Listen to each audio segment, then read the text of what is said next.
These literally grow up my fence. I don't do this on purpose. Hello, welcome back to Garden Tour Saturday.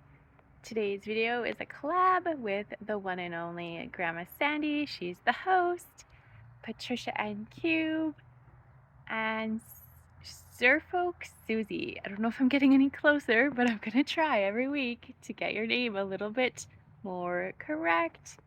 We're going to be checking out an area of the garden I rarely show on this channel, and this is my narrow side garden. I personally don't even look at it very often. It's right outside our fence. Let's go check it out. Welcome to the sidewalk garden. This strip of garden is super long and super narrow.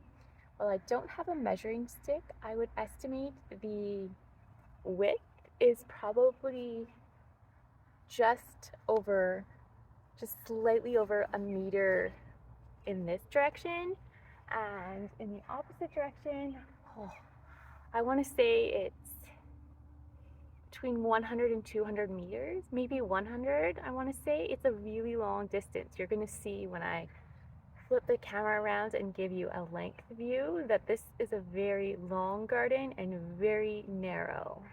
We are standing at the far end of our sidewalk garden, and this is the view from a distance. It's a ton of foxgloves and many other lovely ground covers. You can come a little closer. We've got all different shades of white and pink. The amazing thing about these foxgloves is that I didn't plant a single one.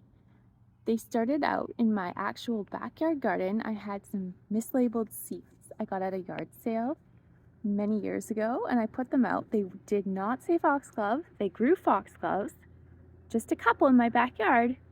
They spread to this side of the fence in about a year.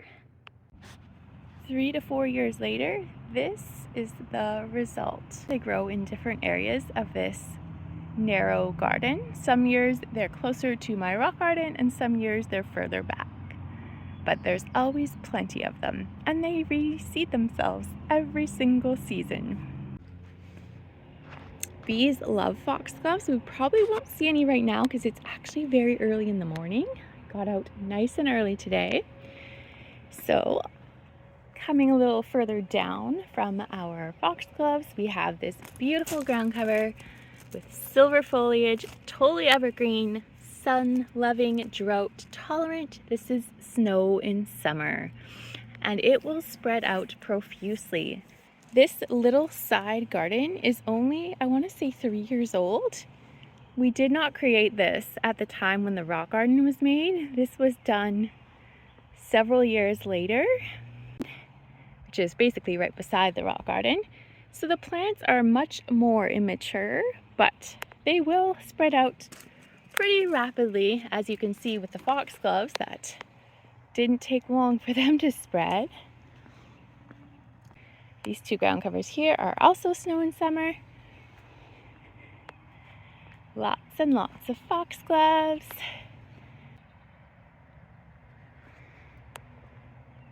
We've got a baby rock rose poking through the foxglove, a really pretty pinkish fuchsia colored one. This is a ground cover rock rose. And this whole landscape is extremely drought tolerant. I rarely water this section of it, and it does really well with almost no water. We've also had a lot less rain than usual this spring, and the flowers are still looking gorgeous. Here's a much bigger ground cover rock rose. I absolutely love these flowers. They are so beautiful. And these will also spread out tremendously in a short period of time. We've got lots and lots of Shasta daisies all over. Those are just in wildflower mixes that I spread here every now and then. And we've got more ground cover rock roses mixed with California poppies. They're not open because it's early in the morning. They will be later. We've got orange phlox that is almost finished blooming, but not quite. Creeping phlox, almost done for the season, but still has a few blooms left. That is an amazing drought tolerant evergreen ground cover, likes full sun, good drainage in the soil. Great spring blooming perennial. We have a lot of little baby sprouts. I put a ton of different flower seeds here, some from my rock garden that I harvested last fall, some flower packages that I purchased this season, and a lot of them are just starting to come out. So I'm going to do another tour probably later in the season to see what other varieties of flowers are growing in this little side section of the garden, the sidewalk garden, so you can see all the different things that can bloom throughout the year, even during hot, very drought-like conditions. Coming this way, I have to show you these hens and chicks. These literally grow up my fence. I don't do this on purpose. Originally, I put one plant in here. I have them all along my fence to stop weeds from coming underneath the fence. I don't get lots, but occasionally I do get weeds or grass like here. But these are awesome at stopping the weeds from coming under the gap of your fence, and they will literally grow up the fence. I harvest them every year and move them around the yard because you can see they multiply so rapidly, but they will literally go like, I only let them go this high, but they would probably go higher up the fence. They are so cool, so drought tolerant, and so beautiful, these ground covers. These hens and chick ground covers. I have lots of them here. They're in all different crevices.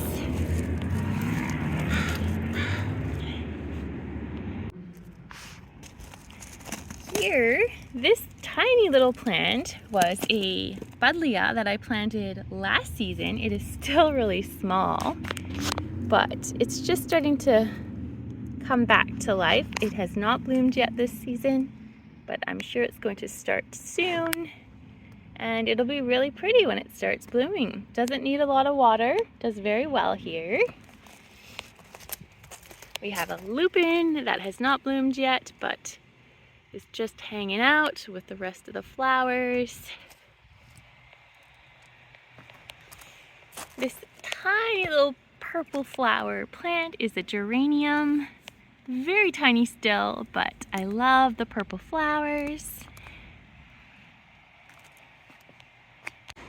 Coming this way, we have some yarrow plants. They haven't bloomed yet. They've actually doubled or tripled in size since last season. These were starter plants when I got them last year. They're just starting to form blooms. These particular ones are pink and white shades, mixed colors.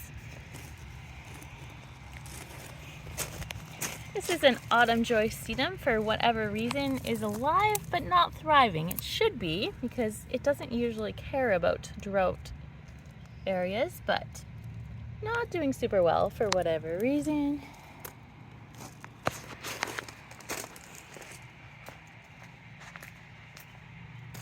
And this is a flower that I have all over my rock garden. I never planted it. It came from the neighbors, self-seeded. I always forget the name of it. It's not bee balm. It's very similar to bee balm. It's in the same category, I want to say. More wildish, but super beautiful. Bees love this flower, and it just grows everywhere. I could pull it out, but why should I? It just loves to grow where it grows and let wildflowers grow. I really wanted to show you this particular foxglove. It almost has a peach tone to it. Most of mine, if not all of mine, do not have this coloring. I don't know if the camera's picking it up, but so pretty. Mostly in these petals here, I'm getting a peach tone. So I'm really curious when it opens completely if it's gonna be more pinky or peachy. Another view of the sidewalk garden. The foxgloves are definitely the stars of the show right now. The poppies are just starting to open as the sun comes out with the day progressing. There's some more orange phlox in bloom. Hidden amongst these foxgloves, we have another flower that is yet to show its true beauty, not blooming yet. These down here are red hot pokers. I just planted this one last year. There are 2 or 3 of them in this area, and I cannot wait for them to start blooming. They have doubled or tripled in size with their foliage. So I'm assuming their flowers will be quite significant compared to last season. Thank you for watching my little sidewalk garden tour. If you enjoyed this video, please give it a thumbs up. Subscribe if you'd love to see more similar videos in the future. And have a lovely day. Bye for now.